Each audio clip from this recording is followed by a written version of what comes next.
Well, this starts National Cybersecurity Awareness Month, and we have a really interesting story. Our guest here, Gary Malevsky, is with the company Snoopwall. Gary, thanks for being here. It's an interesting and alarming story that you have about this study.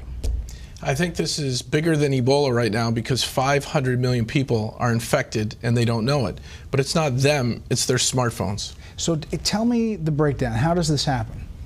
So let me give you an example. If you went to the hardware store, you'd buy a flashlight and you'd turn it on and you'd use it to find your car keys at night or to do some work. We've all installed a flashlight app on our phones. This is the app that you put on and it just goes out. It's a flashlight. Exactly. And instead of being a normal flashlight, when you hit the on button, this flashlight app is kind of like a real flashlight from the hardware store, except it was made by Mr. Gadget. And it opens up and it says, Brett, can I have your name, address, credit cards, bank account information, family photos, videos, where you're located right now, and all your friends and contacts, and can I send that out over this little satellite dish attached to the flashlight? You probably wouldn't buy that flashlight and you wouldn't hit the on switch. But that's what's happening? That's what's happening. The top 10 flashlight apps today that you can download from the Google Play Store are all malware. They're malicious, they're spying, they're snooping, and they're stealing. So where does that information go? What happens to it? So I've been tracking down where it goes, and I've found 3 countries so far: China, India, and Russia. And they use it for various purposes, I guess?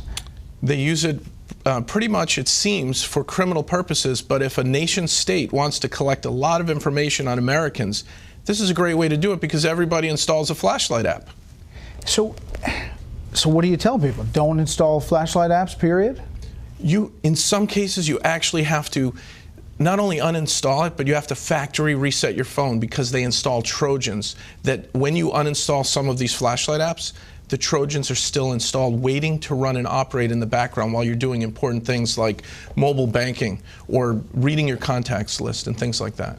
That's amazing. This is a new kind of finding? It's a new finding. So at Snoopwall, I had my team do a vulnerability assessment of the top 10 flashlight apps, and we created a threat report, which we put on our website, that shows that because this is the most downloaded app, I was always wondering why things were happening in an odd way on my phone, where my GPS was being activated and my contact list. So I had my team look into it, and we discovered this. This is brand new information.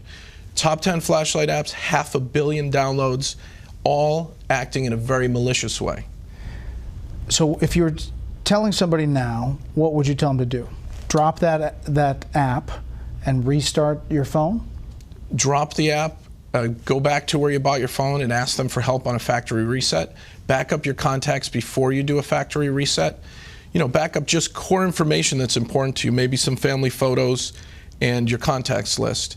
And then really just go for a factory reset, which wipes all the hidden data areas where the malicious Trojans are getting installed. Now, are you hearing anecdotally that this is happening? People saying there's something weird's going on, or I mean, obviously you did your own investigation, but are people reporting it? People reported this to the FTC, and the #2 flashlight app was sued by the FTC, and they just recently settled.